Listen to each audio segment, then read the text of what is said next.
Hello, welcome back to my channel. നമ്മൾ ഇന്ന് നല്ലൊരു ഹെൽത്തി ആയിട്ടുള്ളൊരു പറാത്തയാണ് ഉണ്ടാക്കുന്നത്. ഇന്ന് നമ്മൾ ഉണ്ടാക്കാൻ പോകുന്നത് മേത്തി പറാത്തയാണ്, അഥവാ ഉലുവയില കൊണ്ടുണ്ടാക്കിയ പറാത്തയാണ്. അപ്പോൾ ഈ ഒരു പറാത്തയ്ക്ക് ശരിക്കും പറഞ്ഞാൽ കറികളുടെ ഒന്നും ആവശ്യമില്ല, അല്ലാതെ തന്നെ കഴിക്കാൻ നല്ല ടേസ്റ്റാണ്. അതുപോലെ തന്നെ തൈര് ഉണ്ടെങ്കിൽ തൈര് കൂട്ടി കഴിക്കാനും നല്ല ടേസ്റ്റാണ്. അപ്പോൾ നമുക്കിതെങ്ങനെയാണ് ഉണ്ടാക്കുന്നതെന്ന് നോക്കാം. വീഡിയോ മുഴുവൻ എല്ലാവരും സ്കിപ്പ് ചെയ്യാതെ കാണണം. അതുപോലെ തന്നെ ഈ ഒരു ചാനൽ സബ്സ്ക്രൈബ് ചെയ്യാത്തവരുണ്ടെങ്കിൽ മറക്കാതെ സബ്സ്ക്രൈബ് ചെയ്യണം. അപ്പോൾ ഇതാണ് ഉലുവയില.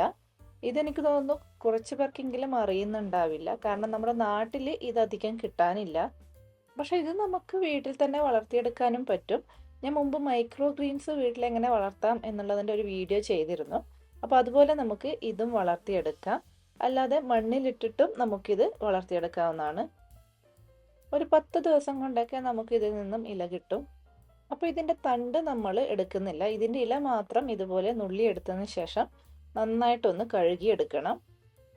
അപ്പോൾ ഞാനിത് കടയിൽ നിന്ന് വാങ്ങിക്കുന്നതായതുകൊണ്ട് കുറച്ച് നേരം ഉപ്പും മഞ്ഞളൊക്കെ ഇട്ട വെള്ളത്തിലൊക്കെ കുതിർത്ത് വെക്കാറുണ്ട്. നിങ്ങൾ വീട്ടിൽ തന്നെ ഉണ്ടാക്കുന്നതാണെങ്കിൽ അങ്ങനെയൊന്നും ചെയ്യേണ്ട ആവശ്യമില്ല. അപ്പോൾ ഇതാ നമ്മൾ കഴുകിയെടുത്ത ഇല ഇതുപോലെ വെള്ളം മൊത്തം ഊറ്റിക്കളയാനായിട്ട് ഒരു അരിപ്പയിലേക്ക് ഇട്ട് കൊടുത്തിട്ടുണ്ട്.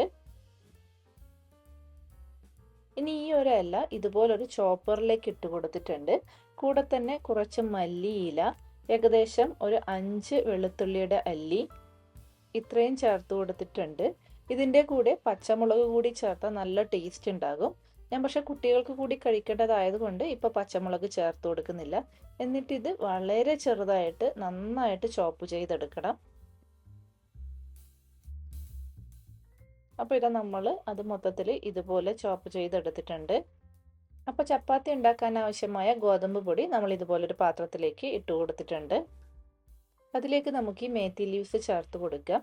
ഒറ്റത്തവണയായിട്ട് മുഴുവനായിട്ടും ചോപ്പ് ചെയ്തെടുക്കാൻ പറ്റാത്തതുകൊണ്ട് ഞാൻ 2 തവണയായിട്ടാണ് ഇത് ചെയ്തെടുത്തിട്ടുള്ളത്.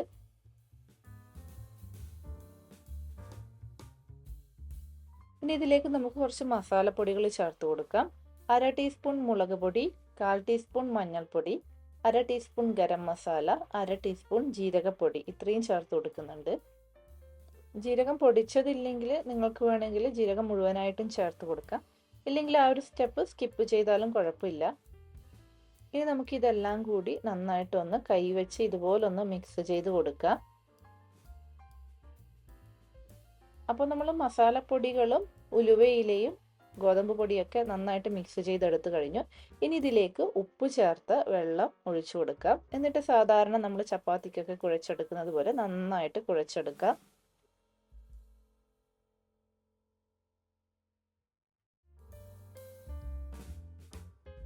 അപ്പോൾ ഇത് നമ്മൾ മാവ് കുഴച്ചെടുത്ത് കഴിഞ്ഞു. നമ്മൾ സാധാരണ ചപ്പാത്തിയൊക്കെ ഉണ്ടാക്കിയെടുക്കുമ്പോൾ വേണ്ട ആ ഒരു പരുവത്തിലാണ് ഈ ഒരു മാവും കുഴച്ചെടുക്കുന്നത്. ഇനി നമുക്ക് ഇതിൽ നിന്നും കുറച്ച് ഉരുളകളാക്കി ഇതൊന്ന് പരത്തിയെടുക്കാം. നമ്മൾ സാധാരണ ചപ്പാത്തി ഉണ്ടാക്കുന്നതിനേക്കാളും കുറച്ച് വലിയ ഉരുളകളായിട്ടാണ് ഇത് ഉരുട്ടിയെടുക്കുന്നത്. അതുപോലെ തന്നെ നമ്മളിത് വളരെ നൈസായിട്ട് അങ്ങ് പരത്തിയെടുക്കില്ല, കുറച്ചൊരു തിക്നെസ്സിലാണ് പരത്തിയെടുക്കുന്നത്. അപ്പോൾ ഇതാ നമ്മൾ ഉരുള അതിൻ്റെ മുകളിൽ കുറച്ച് പൊടിയാക്കിയതിന് ശേഷം ഇതുപോലെ പരത്തിയെടുക്കുന്നുണ്ട്. ഇല്ലെങ്കിൽ അത് പെട്ടെന്ന് അതിൽ ഒട്ടിപ്പിടിച്ചു പോകും.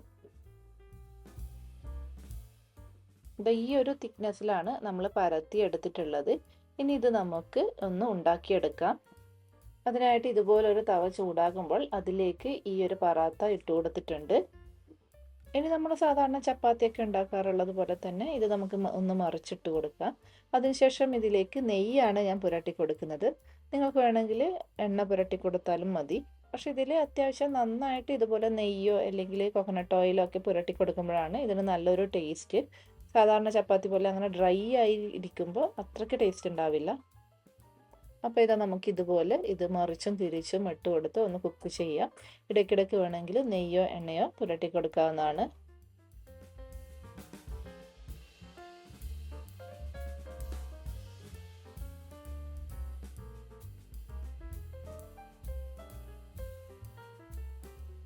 അപ്പോൾ ഇത് മേത്തി പറാത്ത ഏകദേശം ഒന്ന് കുക്കായിട്ടുണ്ട്. ഇനി ഇത് നമുക്കൊരു പാത്രത്തിലേക്ക് മാറ്റാം. ഇതുപോലെ നമുക്ക് ബാക്കിയുള്ളത് കൂടി ഒന്ന് ഉണ്ടാക്കിയെടുക്കാം. അപ്പോൾ ഇത് നമ്മൾ മസാലപ്പൊടികളൊക്കെ ചേർത്ത് ഉണ്ടാക്കിയതായതുകൊണ്ട് തന്നെ ഞാൻ നേരത്തെ പറഞ്ഞതുപോലെ ഇതിന് പ്രത്യേകിച്ചൊരു കറിയുടെ ആവശ്യമൊന്നുമില്ല. എനിക്ക് സാധാരണ ഇത് വെറുതെ കഴിക്കാനാണ് ഇഷ്ടം. അതുപോലെ തന്നെ ദാ ഇത് നല്ല സോഫ്റ്റാണ്, ഒട്ടും ഹാർഡല്ല. നമ്മൾ കുറച്ച് കനത്തിലാണ് ഉണ്ടാക്കിയതെങ്കിലും ഇത് നല്ല സോഫ്റ്റാണ്. അതുപോലെ തന്നെ കഴിക്കാനും നല്ല സൂപ്പർ ടേസ്റ്റാണ്. അപ്പോൾ മേത്തി ലീവ്സ് കിട്ടുകയാണെങ്കിൽ നിങ്ങൾ എന്തായാലും ഈ ഒരു റെസിപ്പി ട്രൈ ചെയ്ത് നോക്കണം. എന്നിട്ട് അഭിപ്രായങ്ങൾ കമൻറ്റ് ചെയ്ത് അറിയിക്കണം. വീണ്ടും പുതിയ റെസിപ്പിയുമായി അടുത്ത വീഡിയോയിൽ കാണാം. അതുവരേക്കും ബൈ ബൈ.